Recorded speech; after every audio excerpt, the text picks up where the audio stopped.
People's Kid, how we doing? It's your boy Kobe back with another video. Hope you guys are having a great day.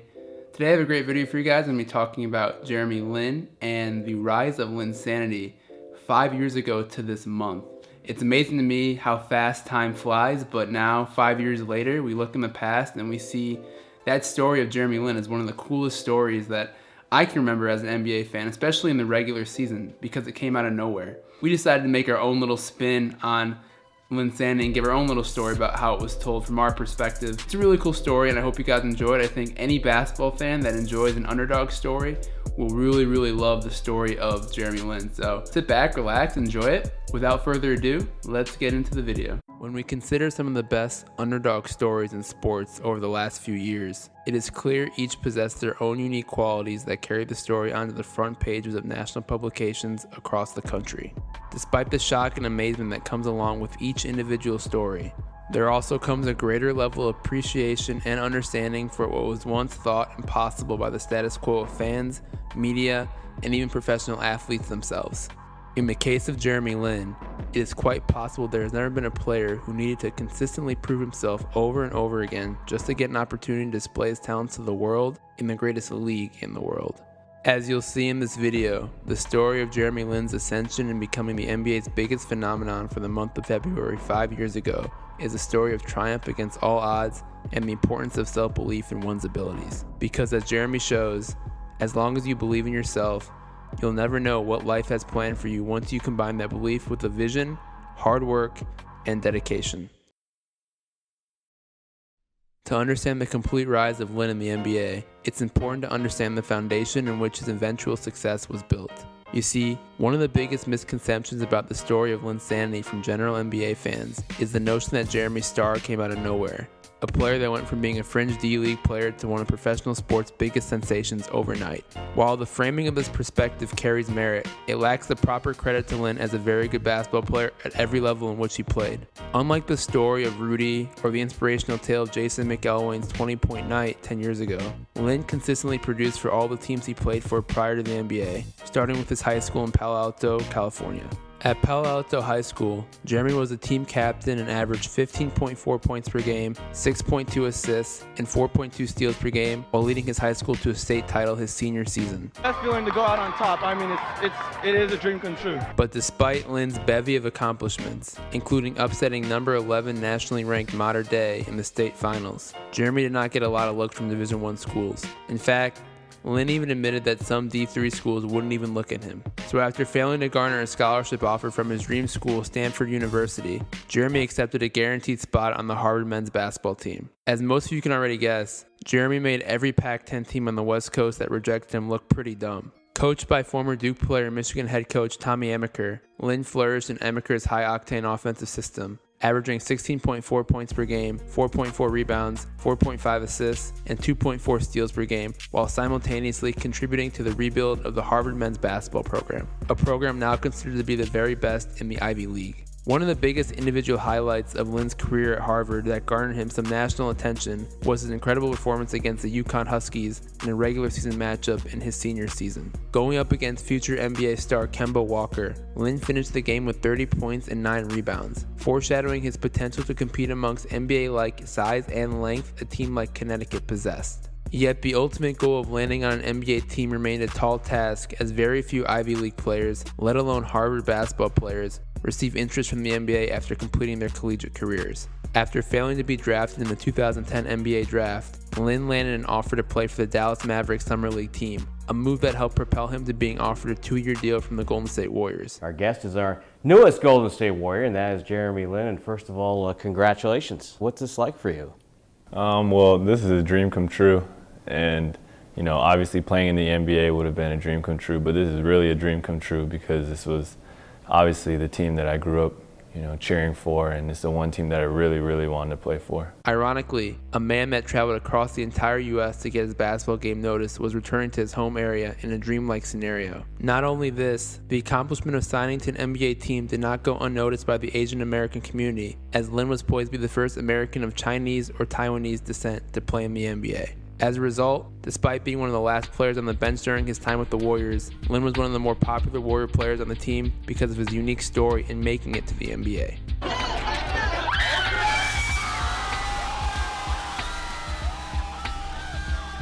unfortunately for Jeremy and the fans that passionately rooted for his success, it wasn't meant to be for Lin in the Bay Area, as the Warriors focused primarily on grooming some of their other young players they saw had potential. Some player by the name of Stephen Curry, you guys might have heard of him. Not only this, Lin still didn't look the part of the NBA point guard while on the court. Despite having great instincts in the pick and roll, Lin was by his own admission a pretty poor shooter at the NBA level. So with the little vision the Warriors saw in Lin for their own team plans, they ultimately decided to release Lin at the start of the 2011 training camp, unceremoniously ending his time in Golden State after only one season. At this point in his career, it became a question as to whether Jeremy would ever find a permanent spot in the NBA ever again. After being picked up by the Houston Rockets 3 days after being waived by Golden State, Lin was released just 12 days later, signaling the potential end of a short-lived career in the NBA. So, all right, obviously a lot has been happening in the last couple weeks. But, just like any moment that changes the direction of one's life, one team decided they could temporarily use the service of the former Harvard guard. That team just so happened to be the New York Knicks, who needed to fill their roster with a third point guard. Little did Jeremy and the Knicks know, the decision to add Lin would lead to one of the most hectic, craziest, and unpredictable months in NBA history. For those who are unfamiliar with the 2011-2012 New York Knicks, it's interesting to note the makeup of the team Jeremy Lin was about to join. Of course, Knicks forward Carmelo Anthony was still a relatively fresh face on the team after being traded just a year before in a blockbuster deal with the Nuggets. But another guy that people may be quick to forget about was the presence of Amar'e Stoudemire as one of the team's franchise players. Before Carmelo Anthony had been traded to the Nuggets in 2011, Amar'e was having a MVP-like season. Through the first 54 games, Amar'e averaged 26.1 points per game and 8.6 rebounds per game in the 2010-11 season prior to the arrival of Carmelo. Stoudemire for the win. Will it count? But along with nagging back injuries that stymied the play of Stoudemire late into the 2010-2011 season and into the following season, the chemistry between Stoudemire and Anthony proved to be average at best and downright terrible at worst. Playing under then head coach Mike D'Antoni, who is known for his fast-paced style that emphasizes floor spacing and ball movement, Carmelo struggled to adapt to D'Antoni's preferred style of play, as Melo's game was and still is heavily predicated on isolations and stretches of ball-dominant possessions. So as you can imagine, with conflicting set of basketball philosophies shared by the head coach and the team's best player, the Knicks floundered in their first 23 games, starting the season with a record of 8-15. Making matters worse for the Knicks was the fact that their point guard situation was a complete disaster. Having settled for the off-injured veteran Baron Davis to run Mike D'Antoni's offense, a herniated disc in Davis's back prevented his return until midway through the season. That left the Knicks between backup point guard Tony Douglas and rookie combo guard Iman Shumpert to man point guard duties until Davis returned. The New York Knicks team on the precipice of an absolute unmitigated disaster. D'Antoni does not have the ear of these players. He still doesn't have a guard. A point guard, that is. I just don't know what to say. I don't know what to say. This is disgusting. It's disgraceful. It's embarrassing. And I'm ticked off. With all the stars lining up for a Lin appearance, there was still hesitation as to whether or not the Knicks were even going to keep him past the All-Star break. While nobody on the Knicks staff questioned Lin's work ethic and desire to get better, it was clear nobody considered him a legitimate option for the New York Knicks for the time being. Sent to the Knicks D-League affiliate team, Lin worked on his game incessantly while gaining valuable minutes that would assist his incredible breakouts. The journey towards this breakout started on January 20th, as Lin showed signs of his potential in producing a triple-double of 28 points, 12 assists, and 11 rebounds in a win for the Erie Bayhawks D-League team. Although an accomplishment not overwhelming in setting the stage for Linsanity, the game was important in giving D'Antoni, and most importantly Lin, the confidence that he could play in the NBA in an emergency situation. But at the same time, the moment had not yet come, and it was clear there was only a few games left for Lin to make a case for himself beyond his non-guaranteed salary. February 10th was the most important date to note for, as this was the day in which Lin's salary for the season would become guaranteed. If Lin failed to make an impression before this time, it was almost a certainty that he would be cut. Jeremy's first chance to convince the Knicks to keep him occurred on January 28th against the Houston Rockets, where he received his first non-garbage time minutes with the team. According to Lin, D'Antoni had told him that he was going to get a chance to play and said, quote, "Don't try to do too much." As I alluded to earlier, the Knicks season was going down in flames, so the decision to give Lin spot minutes to see what he could do seemed like a logical move for D'Antoni. In a game played without Carmelo Anthony, Lin actually proved he could do some nice things on the court in D'Antoni's system, finishing with a line of 9 points and 6 assists in 20 minutes of action. Another good sign for Lin was his apparent chemistry with Amari Stoudemire, who finished with 23 points and 8 rebounds, while also being the beneficiary of several of his passes. Jeremy Lin's come in and he's done a good job. He's not looking for his shot, but he's getting some other guys involved. And he's a hustler. He runs the show. Very intelligent player. In all honesty though, a few good plays were probably not enough to keep Lin on the roster past February 10th. With Davis set to return at the end of the month, there were just too many guards on the roster for the Knicks not to feel one was expendable. Simply put, Lin was going to have to wow the Knicks coaching staff. That's what athletes want. One-to-one with the fans, playing at their best in a place that is a cathedral. I agree. Look who's coming in. Jeremy Lin.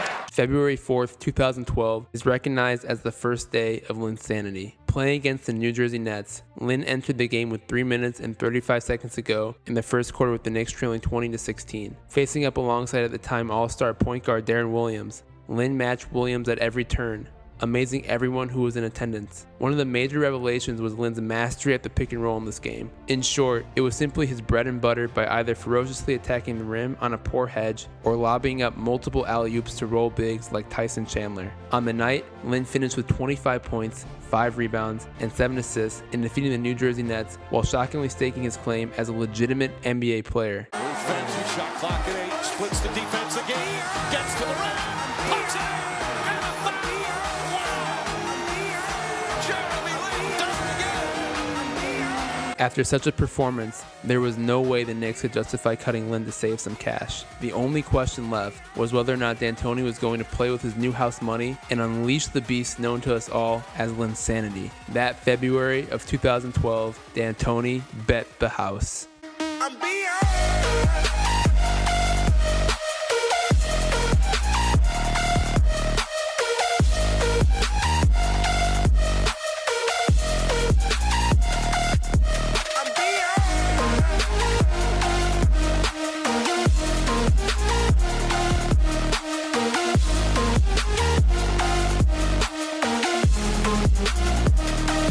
For the month of February following the Nets game, Lin averaged 22.6 points per game and 9 assists per game in a total of 13 games where the Knicks amassed a record of 10 wins and 3 losses. Along the way, Lin dazzled with his performances night after night while also being the go-to guy late on countless occasions. For basketball fans like myself that lived through this period, it was absolute chaos every night as SportsCenter led each and every night with the dominance of Jeremy Lin.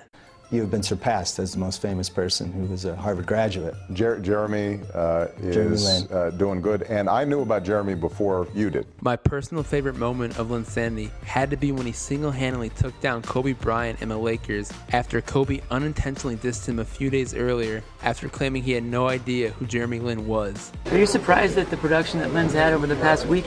I don't even know what he's done. Well, Lin sure let Kobe know who he was in quite possibly the best introduction he could have asked for, erupting for 38 points and bringing the sold-out crowd of Madison Square Garden to shock and utter amazement. And it wasn't just the fans inside the stadium that drove Linsanity to insane popularity. Fans across the world tuned into a player like Jeremy Lin, who inspired millions of people across the globe, not just because of his play on the court, but because of his unique background and ethnicity that was such an unfamiliar scene for the general public. For that season, Lin topped NBA jersey sales and became a walking endorsement to both American and Chinese businesses. Unfortunately, all things do come to an end, and Linsanity was no different. Head coach Mike D'Antoni resigned from the Knicks job in March and was replaced by Mike Woodson, who had a bigger desire for Carmelo Anthony and Amari Stoudemire to see extended touches not given to them during the run of Lin's outstanding play. After the season, the Knicks failed to match the Houston Rockets' offer for Lin, and the rest is history.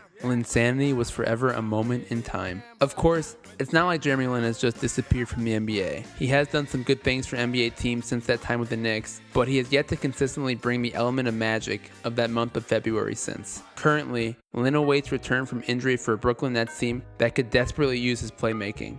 At the moment, Brooklyn is far and away the worst team in the NBA heading into the NBA All-Star break. When Lin does make his return, the recipe of his success is clear, and there is little doubt on what the Nets will plan to do with his arrival. To this day, Lin is still dynamite with the ball in his hands and is a problem to handle playing in the pick and roll. Just last year for the Charlotte Hornets, Lin showed his effectiveness in a system where the offense ran directly through him in the second unit. Still only 28 years old, I'm hoping Lin will return healthy and ready to return to a team where he could quite possibly be the best player on the team. As it always is, only time will tell if he can bring his game back to the month of Linsanity 5 years ago. Thank you for those memories.